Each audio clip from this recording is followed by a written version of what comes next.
Imagine a place where the ground keeps secrets better than any locked file, and the only way to read them is to rise into the sky like a bird.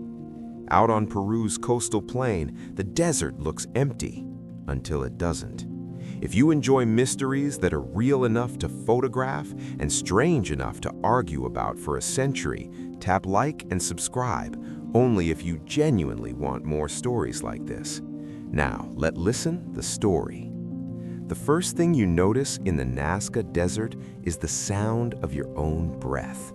Not because you're dramatic, though the desert does bring out the theater kid in all of us, but because the air feels thin and honest. It doesn't cushion noise the way a city does. No traffic hiss, no distant music, no neighbor's dog composing a symphony at 2 a.m. Just wind, sun, and the faint crunch of mineral-rich sand beneath your shoes. Picture yourself standing on a wide, sun-bleached plain in southern Peru, not far from the modern town of Nazca. The landscape is the color of old bones and burnt sugar. The horizon shimmers like a mirage that forgot its lines.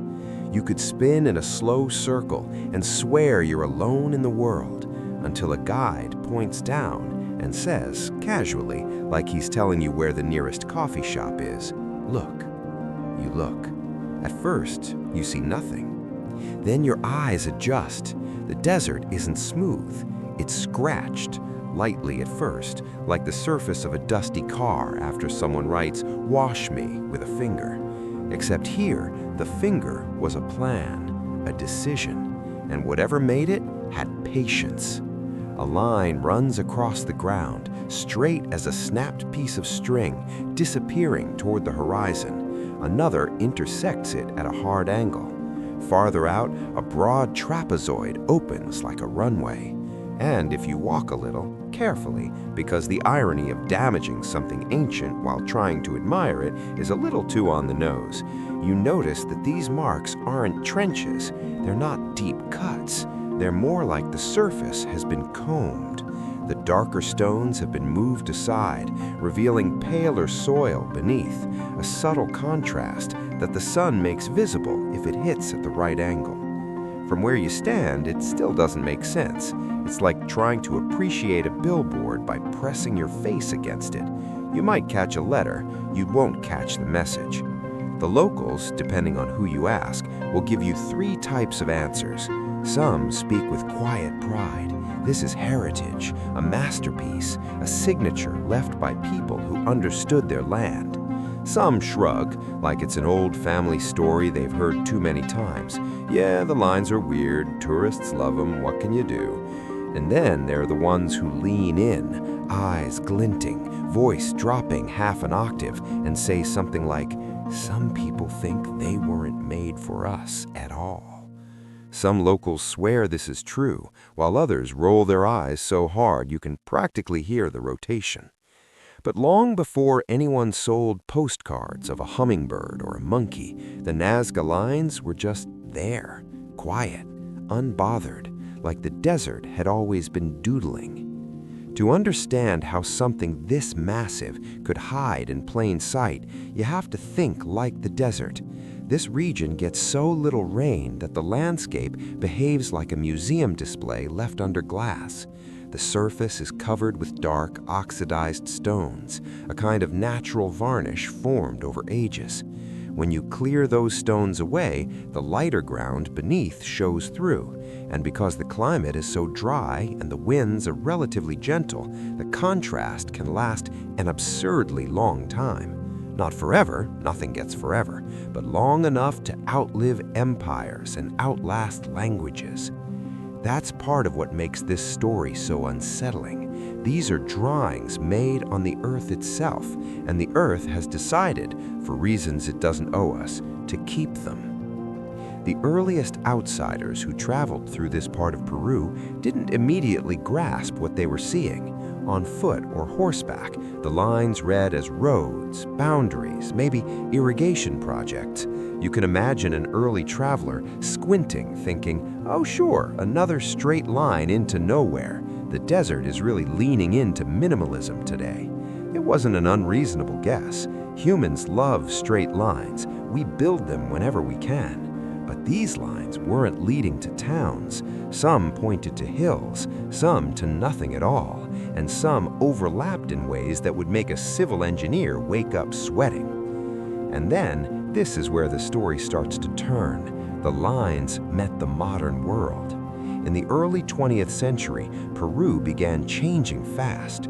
Roads improved, trade moved, archaeology started taking shape as a formal discipline. The desert that once saw only occasional travelers began to see more regular movement.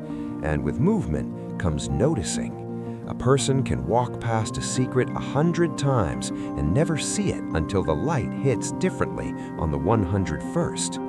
The first whispers in academic circles weren't dramatic. They were the kind of whispers that appear in field notes, unusual markings observed on the Pampa, long, straight clearings, possible ancient pathways. It's always so polite at the beginning of a mystery. No one wants to be the first to say, "This is bizarre," because then you sound like you're selling haunted house tickets.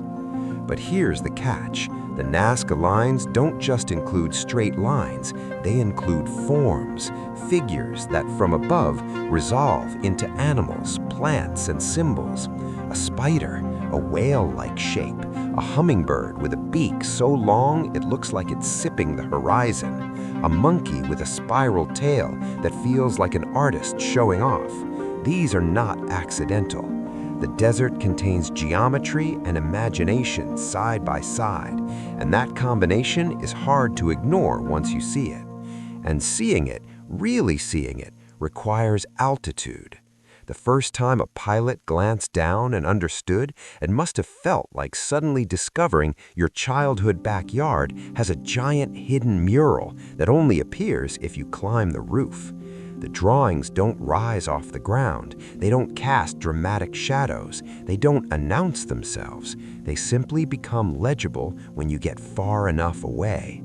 That fact alone changes how you think about the people who made them.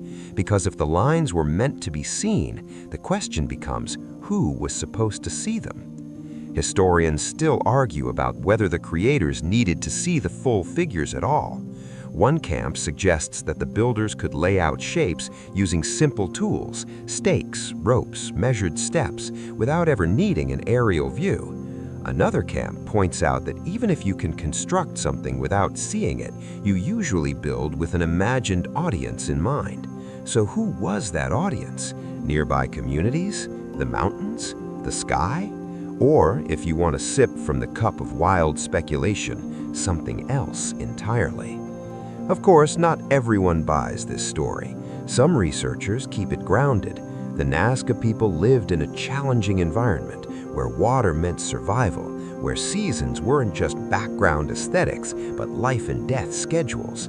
In that context, making massive ritual pathways or symbolic drawings could be a way to communicate with the forces they believed controlled rain and fertility.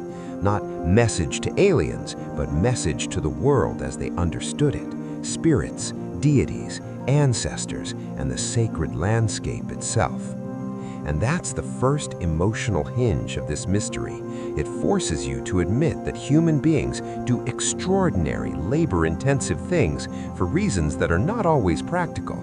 People build cathedrals that take generations. They carve faces into mountains. They bury treasures with kings who will never spend them. The Nazca Lines, at their core, may be another version of that impulse, an act of faith, of community, of meaning.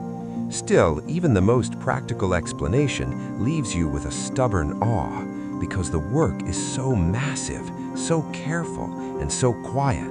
No walls, no ruins towering above the plain, just lines, thousands of them, stretching across the desert like the world's oldest, largest sketchbook. Here's a strange fact most people don't think about the first time they see the famous figures. The majority of the Nazca Lines aren't animals at all. They're straight lines, long corridors, triangles, trapezoids, shapes that feel almost modern, like the desert accidentally hosted a minimalist art exhibit centuries before anyone invented the word minimalist. If you came for the hummingbird, you might leave thinking, honestly, the geometry is doing the heavy lifting here. And it gets weirder. Some of these straight lines run for miles with a precision that makes you suspect someone had a level, a blueprint, and an unhealthy obsession with symmetry, which leads to another argument. Were these ceremonial routes meant to be walked? If you stand at the start of a long line and look down it, it behaves like a tunnel for your attention. It pulls your eyes forward. It invites movement. It's not hard to imagine a procession, people stepping in rhythm, feet raising little puffs of dust, drums sounding dull and steady in the heat. But there's also an eerie loneliness to it. A road without a destination is a philosophical statement, or a prank, or a sacred act, or all three, depending on your mood. By the time the sun starts dropping toward That little plane you heard a moment ago keeps circling, the way a curious gull circles a fishing boat, patient, confident, slightly smug. Its engine becomes the soundtrack of the Pampa, a thin mechanical whine cutting across the quiet you were just getting used to. And here's the odd part. The Nazca Lines don't fight that sound. They almost seem to invite it, like the desert had been waiting a long time for something with wings to finally show up and read what was written. Inside a small aircraft, the experience is nothing like a calm museum visit. It's more like trying to appreciate a masterpiece while sitting in a vibrating chair that occasionally reminds you gravity is a suggestion, not a promise. The cabin smells faintly of fuel, sun-warmed plastic, and someone's nervous mint gum. The windows are small, and the pilot, who has done this flight so many times he could probably point out the hummingbird while making a sandwich, banks left, then right, so both sides get a view. People don't whisper when they see the first figure. They either go silent, like their brains temporarily unplugged, or they start talking too fast, as if speed will help them process scale. That's a bird. No, it's a bug. Wait, there's another one. Someone laughs, but it's that slightly panicked laugh you do when you realize the world is bigger than your mental map. From above, the desert transforms. It stops being a flat beige sentence and becomes a page filled with handwriting, some neat, some rushed, some overlapping, like notes scribbled by different hands over centuries. The straight lines dominate first, corridors that cut across the Pampa, so long and so precise they make you suspect the ancient builders had a strong opinion about geometry. Then the shapes appear, suddenly and unmistakably, the way a hidden image jumps out of a magic eye poster once your eyes relax. A spiral tail, a set of legs, a beak, a perfect curve that shouldn't be possible on a surface this big, made with nothing more than stones moved aside. And here comes the first real twist that catches almost everyone off guard. The lines don't sit politely apart from each other. They cross, they interrupt.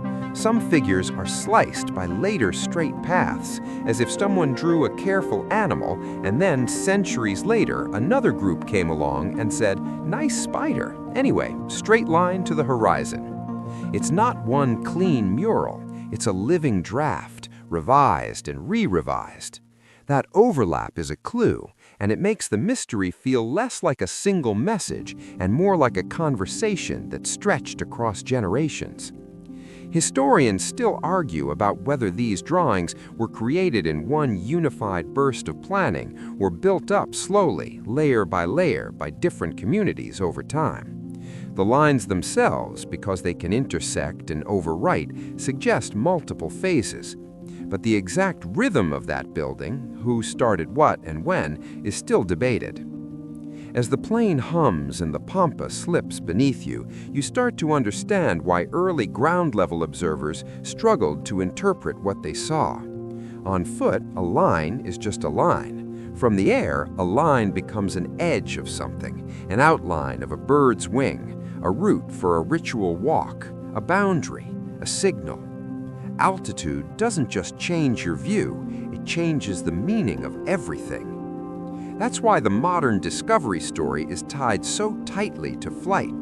Once aircraft began passing over Peru's southern coast with any regularity, the Nazca Lines stopped being a local curiosity and became a global question mark. Pilots and passengers looked down, startled, and started telling people. Not all of those early reports were accurate. Human memory gets creative when it's excited, but the pattern was clear. There was something down there, something deliberate, and it wasn't built for a ground audience. At the same time, a different kind of modern movement cut through the desert: roads. Eventually, a major highway ran through parts of the region, and that's another unsettling detail. Some of the lines are so subtle that you can harm them without realizing you've done anything at all. A tire track can become a permanent edit. A bulldozer can become a paragraph deletion. The desert preserves beautifully, but it also records damage with the same stubborn clarity. It doesn't do undo. If you're wondering how ancient people managed the scale without seeing the full picture, you're not alone. Researchers still disagree on how the builders planned such large figures with consistent proportions. One practical explanation is surprisingly simple: stakes and ropes. If you can draw a small design, you can scale it up by using a grid system, measuring distances, and repeating angles, basically the ancient version of enlarging a photo without a printer. The fact that the lines are made by clearing stones rather than cutting deep trenches also helps. You can correct small mistakes, adjust as you go, and keep the surface relatively uniform. But even if the how can be explained with humble tools, the why still gnaws at you. One popular theory suggests that many of the lines were ceremonial pathways, routes for processions tied to ritual and belief. When you look at long, straight corridors from above, you can almost feel the human impulse to walk them, to move in rhythm, to turn the act of walking into a kind of prayer. Another explanation claims the lines functioned as a sort of giant calendar aligned to celestial events, sunrises, sunsets, seasonal markers, helping communities track time in an environment where timing meant survival. Of course, not everyone buys this story, especially in its strongest form. Some alignments seem compelling, others feel like the kind of pattern you find when you stare at anything long enough and start connecting dots that were never meant to connect. And there's a quieter, less flashy possibility that often gets overlooked because it doesn't sound like a movie pitch. The lines might be as social as sacred.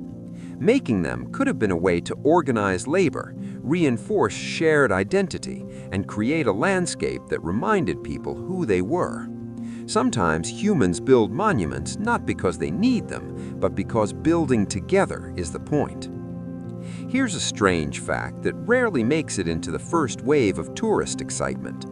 Many of the most impressive straight lines don't guide you to a dramatic destination. Some terminate abruptly, some converge towards small hills, and some simply keep going until they fade into distance. That pointing behavior has led to arguments about whether certain hills served as viewing or ritual points. Yet when researchers examine the evidence, it's often messy, because the desert isn't a clean laboratory, it's a real place that's been used, walked, and revisited for a long time. The plane banks again, and your stomach does that tiny elevator drop it does when your body briefly suspects you've betrayed it.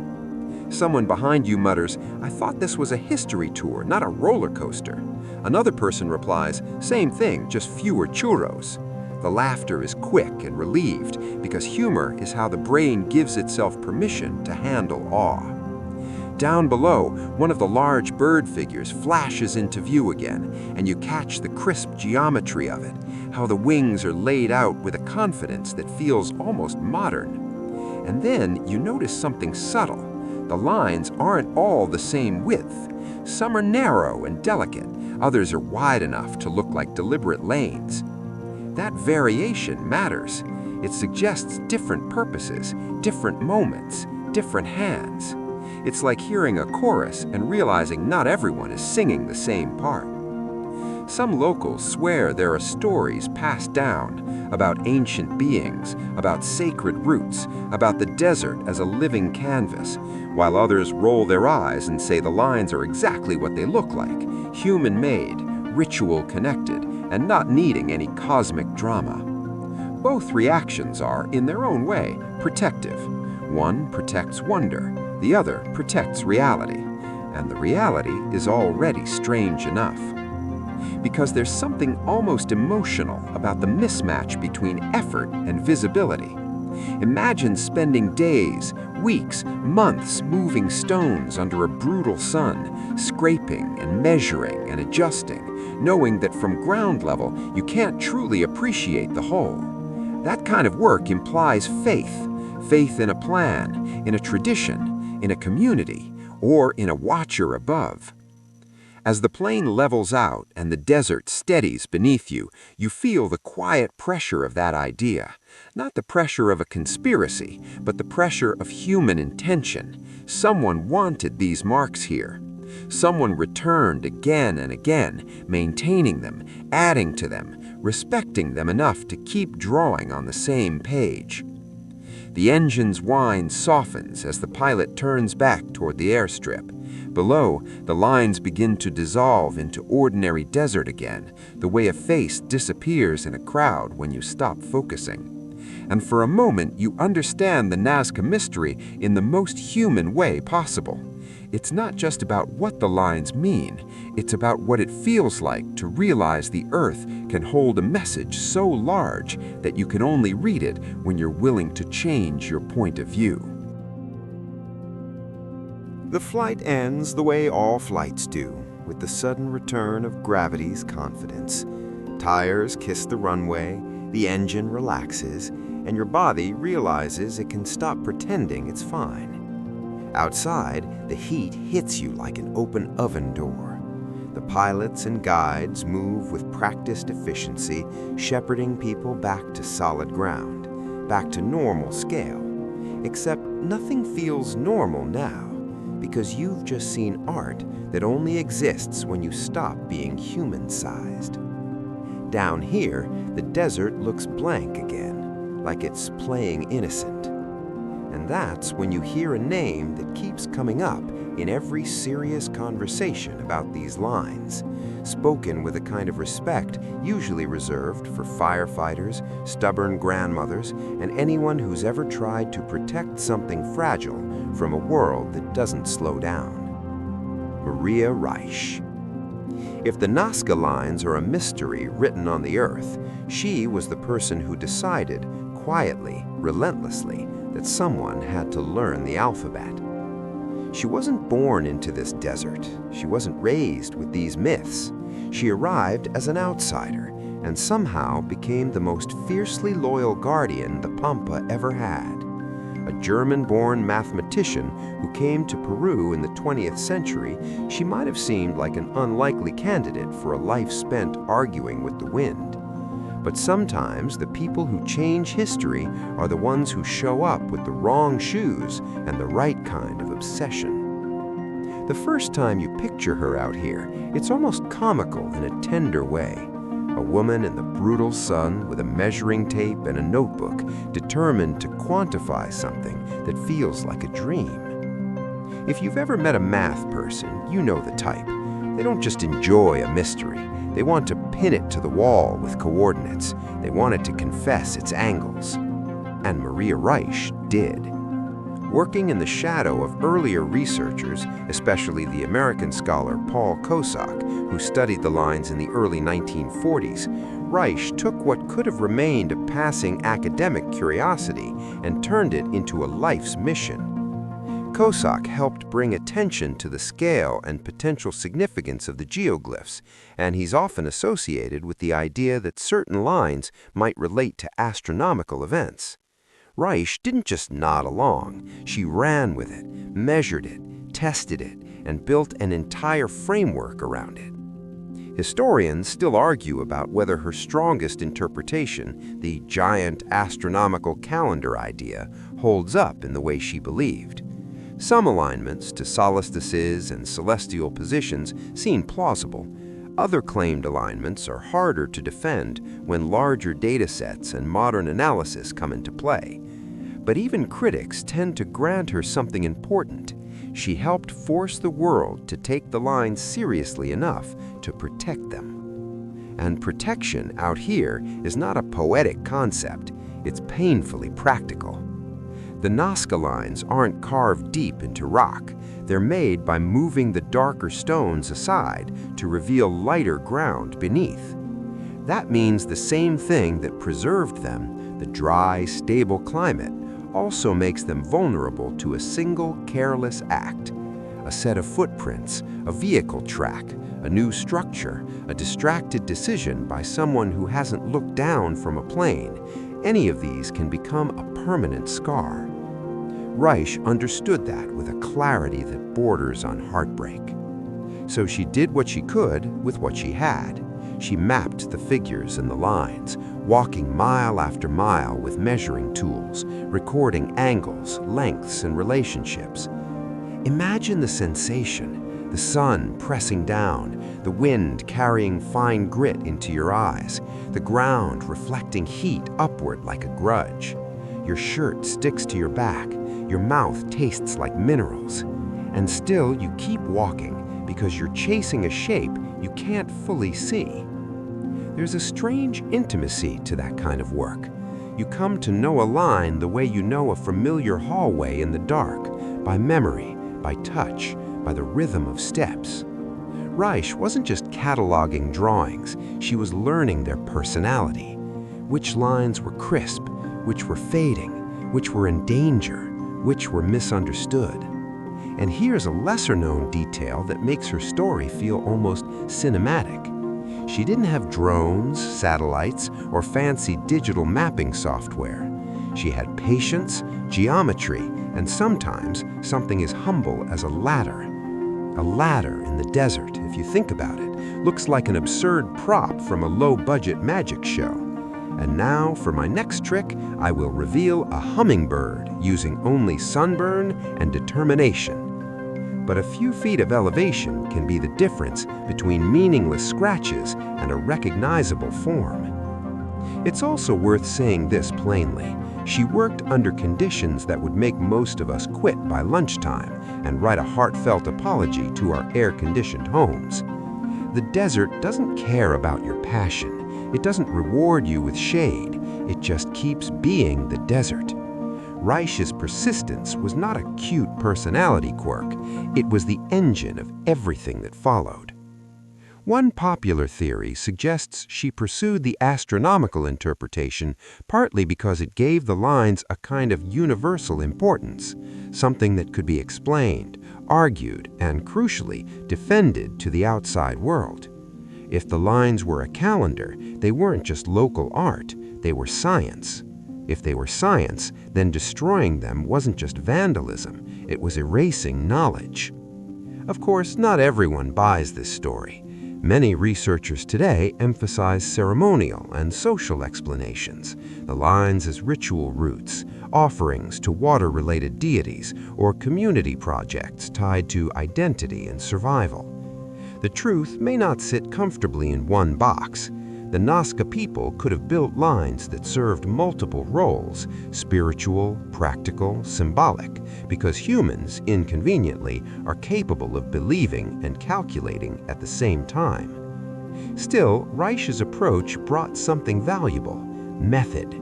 In a world where myths and wild claims can multiply faster than cactus spines, she insisted on measurements, on records, on maps you could check.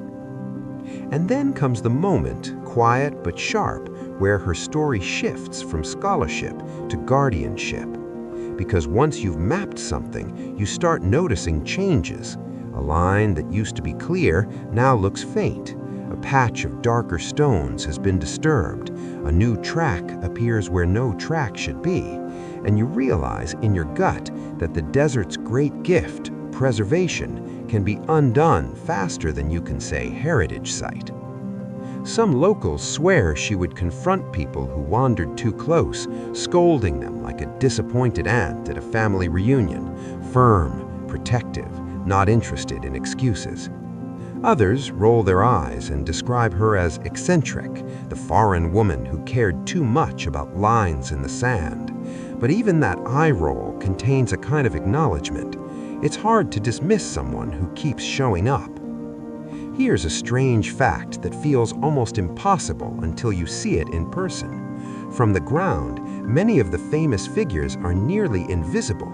You can be standing close enough to touch part of a design and still not recognize it. That means Reiche often worked with a sense of trust that the measurements were leading to something coherent, trust that the shape existed even when her eyes couldn't confirm it in a satisfying way. That's not just math, that's faith wearing a lab coat. And in the middle of all that, she had to become a translator between worlds, between local communities who lived with the desert and outsiders who arrived hungry for spectacle, between government planners who saw empty land and archaeologists who saw irreplaceable evidence, between tourists who wanted the wow and a fragile landscape that couldn't survive unlimited admiration. If you ever want a modern comparison, think of someone trying to protect a priceless painting while a crowd insists on touching it just for a second. Now, remove the museum walls, remove the security guards, and replace the painting with a drawing the size of an airport, and add the fact that the canvas is the actual ground. That's the job she took on. The most dramatic turning point isn't a single lightning bolt revelation. It's smaller, and that's what makes it real. It's the accumulating pressure of realizing that if she didn't document the lines, the world could lose them without even noticing. That her maps might someday be the only proof that a figure existed in a certain place, at a certain time, before modern life pressed too hard on it. There's also a quieter twist that hangs in the air whenever her name comes up. Even if her biggest theory doesn't explain everything, her work still matters because it shaped what happened next: attention, recognition, and ultimately protection efforts. Sometimes a person's interpretation becomes less important than the fact that they convinced others the thing was worth saving. And if you stand out on the Pampa near one of the viewing points today, heat rippling, wind tugging at your clothes, the distant engine of another tour plane threading the sky, it's hard not to feel the emotional residue of that devotion. The lines don't look like they were made for applause. They look like they were made because someone... Even after hearing Maria Reiche's name spoken with that almost protective reverence, the desert doesn't suddenly become easier to read. If anything, it gets harder, because now you're not just looking at lines, you're looking at intention, and intention is slippery. A straight path across a pampa can be a route, a boundary, a prayer, a dare, or all of the above, depending on who you ask and what century you're standing in. Down at ground level again, the air has that dry, mineral bite that makes you thirsty in a way water can't fully fix. The sun sits high and shameless, and the stones underfoot feel like they've been preheating since the dawn of time. Somewhere behind you, a tour plane buzzes faintly, like the desert has its own background notification sound. Remember that little plane we talked about earlier? Up there, everything looks like a clean diagram. Down here, it's messy in the most human way.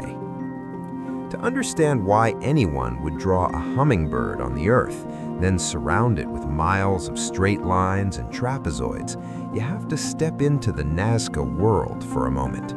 This was not a landscape that offered comfort on demand. Water wasn't a convenience, it was a verdict. Rain could mean life for crops and animals. No rain could mean hunger, migration, hard choices. When you live like that, you don't treat the environment like scenery. You treat it like a partner you're constantly negotiating with, even pleading with. That's why for many archaeologists today, the strongest thread tying the Nazca Lines together isn't the sky, it's water. One popular theory suggests the lines were part of ritual processions, ceremonial routes walked in groups, maybe at certain times of year, as offerings or appeals for rainfall and fertility. From the air, some of the broad trapezoids really do resemble runways, and it's tempting to imagine something landing there. But on the ground, they feel more like plazas or stages, wide, deliberate spaces where people could gather, move, and perform. The runway idea has a certain dramatic sparkle, but the desert doesn't seem built for aircraft. It seems built for footsteps. Of course, not everyone buys this story in its simplest form. Researchers still disagree on whether the primary purpose was ritual walking, astronomical marking, social organization, or a shifting mix that changed over centuries. The frustrating thing is that the lines themselves don't come with subtitles. They don't say, "Step here on Tuesdays to summon rain." They just exist, silent and stubborn. But the landscape offers hints if you know where to look. Here's a lesser-known fact that changes the mood of the whole mystery. The Nazca region contains ancient underground aqueduct systems, often called puquillos, some with dramatic spiral access shafts that look like stone whirlpools from above. They're engineering, not myth, practical solutions for moving water and accessing water in an unforgiving place. When you realize the Nazca people were capable of that kind of planning beneath the ground, it becomes easier to imagine them planning huge designs on the surface, too.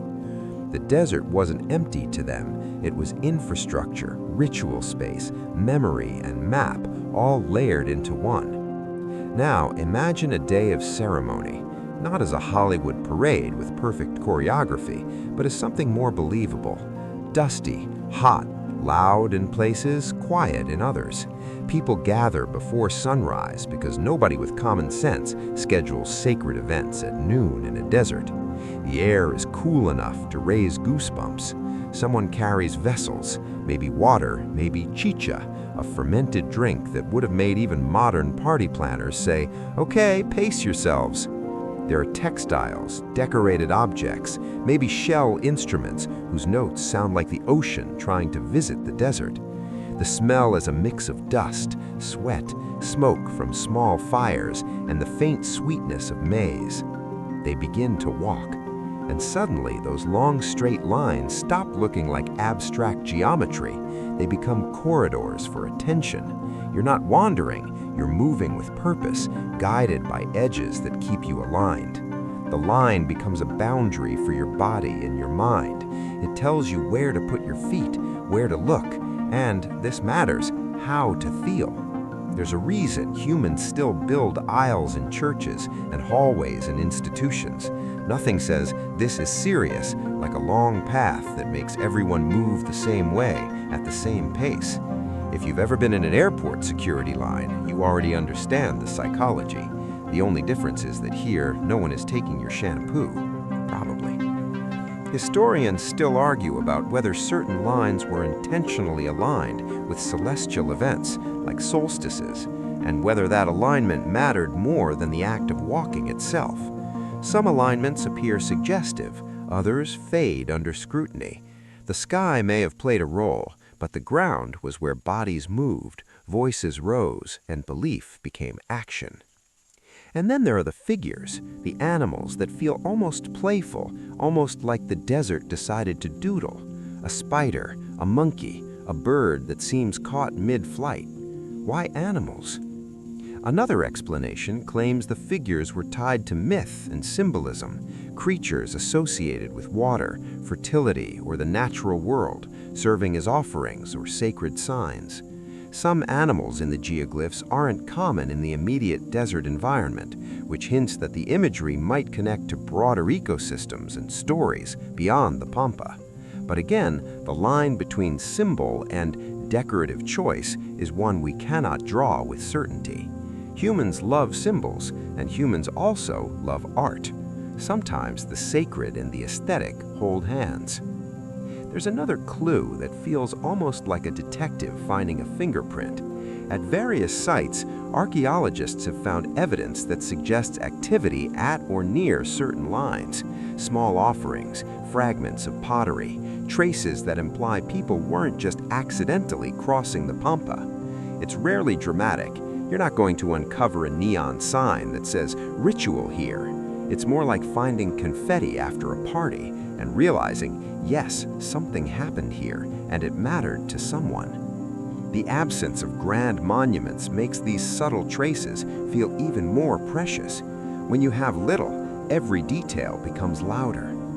Some locals swear that certain spots still feel charged, that the air changes or the silence thickens in specific places.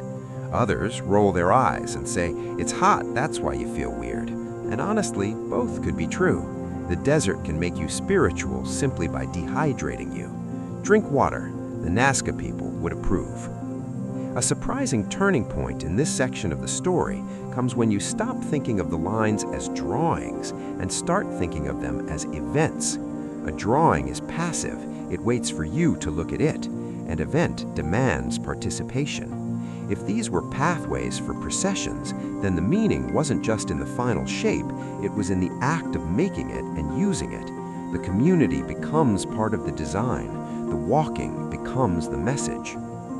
That idea also explains something that has confused visitors for years. Why create miles and miles of straight lines when the animals are the parts everyone photographs? Because the animals might not have been the main feature. They might have been markers, symbols, or anchors in a much larger ritual landscape. The geometry, those long, severe lines, might have been the real engine, setting up movement and gathering, turning the Pampa into a stage. Researchers still disagree on how centralized this was. Did one authority plan major projects? Did different groups create different sets over generations? The overlaps, the way some lines cut across others, suggest that the desert was used repeatedly, reinterpreted, and sometimes, in a sense, rewritten. It's the ancient version of someone drawing over your notebook margins. Love your hummingbird, I'm adding a trapezoid. And that leads to a quieter kind of mystery. If the Nazca Lines were tied to ritual and water, then they weren't just art, they were hope made visible. In a place where the sky could decide your fate, scraping a prayer into the earth might have felt like the most reasonable thing in the world, not because it guaranteed rain, but because it gave people a way to act, together, against uncertainty. By late afternoon, when the light slants and the stones start to throw longer shadows, the Pampa looks almost gentle. The lines, faint under noon glare, become clearer. The desert, for a moment, feels like it's cooperating. You can stand near the edge of a broad, cleared space and sense what Reiche must have felt. The awe, yes, but also the responsibility. These marks carry the weight of human belief and human labor, and they don't have many defenders. The wind rises a little, pushing dust against your ankles. Far off, the faint engine of another plane threads the sky again, circling, reading. And on the ground, the lines keep their silence. Not empty, not meaningless, just waiting, as they always have, for someone to look closely enough to realize the story might be written not for eyes alone, but for feet, for ritual, for survival, for the stubborn human urge to leave a message where the world can't easily erase it. The wind that brushed your ankles back on the Pampa doesn't just move dust, it moves time. It carries the past forward in tiny grains, and it carries the present back in the form of footprints, some careful, some careless, some permanent. As you stand there, the Nazca Lines feel less like a solved museum exhibit and more like a living document, one that keeps getting opened, annotated, and sometimes accidentally scribbled on by modern life. For decades, people treated the mystery as if it were frozen. Ancient lines, ancient questions, endless arguments. But the truth is, the story keeps changing because our eyes keep changing. We don't just look from planes anymore, we look from space. We look with drones, with high-resolution satellite imagery, with software that can detect faint contrasts in the ground the way your phone can somehow recognize your face even when you're half asleep and regretting last night's snacks. And when those new eyes started scanning the desert, something startling happened. More appeared. Not new lines, of course, new to us. Shapes that had been hiding in plain sight because they were too faint, too eroded, too subtle for the human eye at ground level. Some were on hillsides, not just flat plains. Some were so lightly traced they looked like the desert had sighed and left a mark. And suddenly, the mystery expanded, not by becoming clearer, but by becoming bigger. The Nazca page had more writing than anyone thought. Here's a strange fact that surprises even people who feel like they've done Nazca. A significant number of geoglyphs are now so faint today that their identification depends on lighting, angle, and digital enhancement. In other words, some of these ancient drawings are now being rediscovered not with shovels, but with pixels. The desert didn't lose them all at once. It's been slowly turning the ink invisible, and modern technology is acting like a blacklight in a dark room. And for a moment, it feels like victory, like we're finally catching up. But then comes the gut punch of the modern reality. The same era that gives us better eyes also gives us bigger boots. The Nazca Lines survive because they're delicate. That's the paradox. Their shallow construction, stones moved aside, lighter ground revealed, means they endured for centuries in the desert's stable climate. But it also means they can be damaged with horrifying ease. One set of tire tracks can slice through a figure like an edit you can't take back. One wandering group can leave a new line that future visitors might mistake for ancient work. The desert is an honest archivist. It keeps the mistakes, too. Some locals swear they've seen people step onto the lines just to take a perfect photo, while others roll their eyes and say that's why there are fences and guides. Both are right, and neither is fully enough. Because the challenge isn't just tourists, it's the fact that Nazca sits in a modern world with roads, commerce, expanding towns, and the constant temptation to treat empty space as available space. There's a moment that hits like a twist in a true crime investigation, non-violent but still unsettling, when you realize that preservation isn't mainly about understanding the past, it's about controlling the present. The biggest threat isn't that we won't solve the mystery, it's that we'll erase the evidence while we argue about it. Researchers still disagree on the best way to balance access and protection. Keep people out and you reduce damage, but you also reduce public connection, funding, and awareness. Let people in, and the lines gain advocates, but they also gain risk. It's the oldest modern dilemma. If something is loved by many, it is also handled by many. So the guardians of Nazca, archaeologists, conservationists, local authorities, and communities who live near the Pampa have had to evolve. They use mapping and monitoring tools to track changes. They compare satellite images across time, looking for fresh disturbances the way a doctor compares scans. They fly drones where permitted, not for cinematic shots, but for documentation. They mark sensitive areas, guide foot traffic, and try to funnel curiosity into safer channels. And yet, the desert is big, and humans are creative.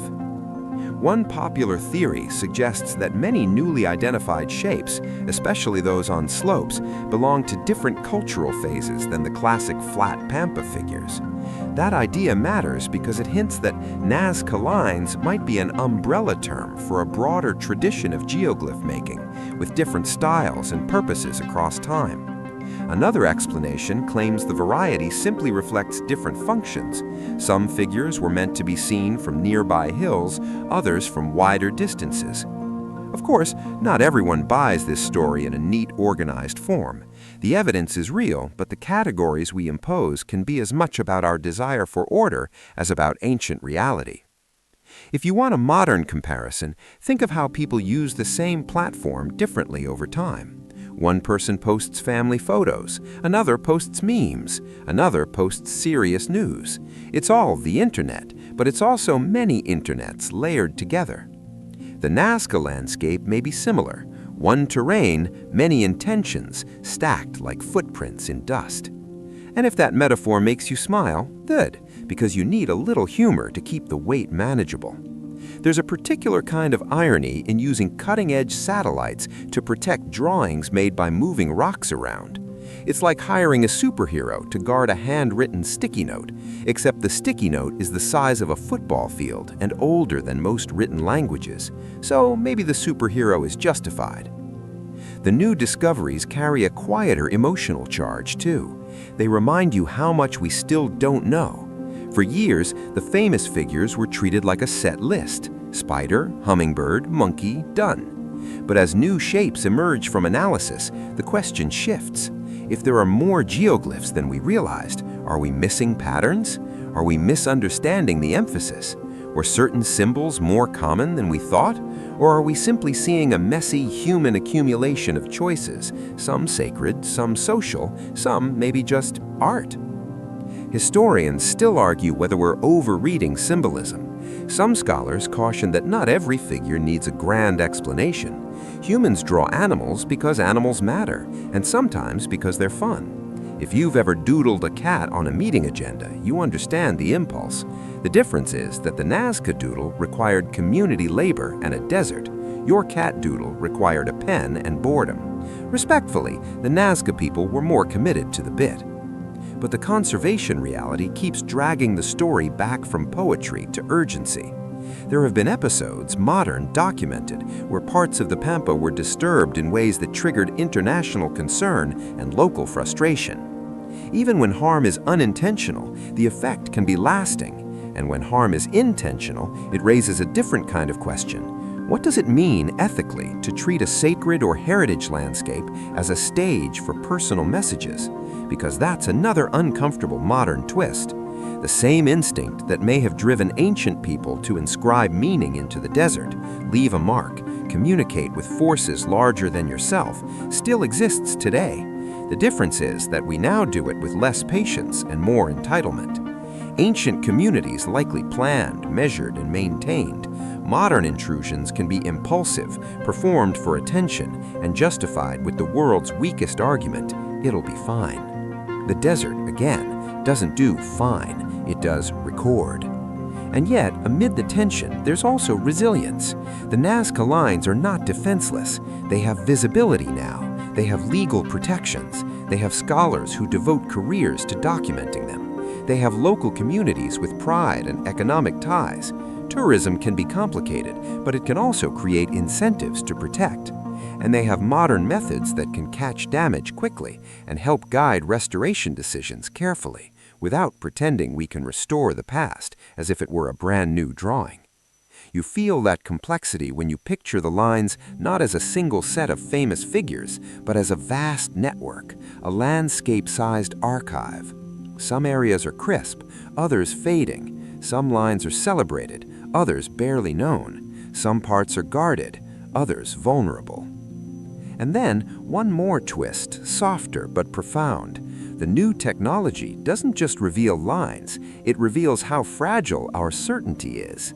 Every new figure found on a hillside is like the desert tapping you on the shoulder and saying, "You thought you knew the story? You knew the cover."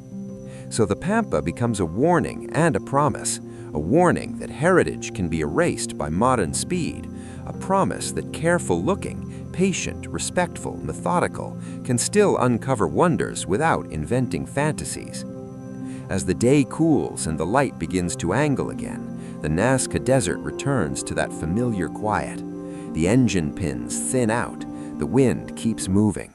Somewhere out there, lines you've never seen stretch across the ground, faint as a memory, waiting for the right angle of sun or the right set of eyes to become legible once more.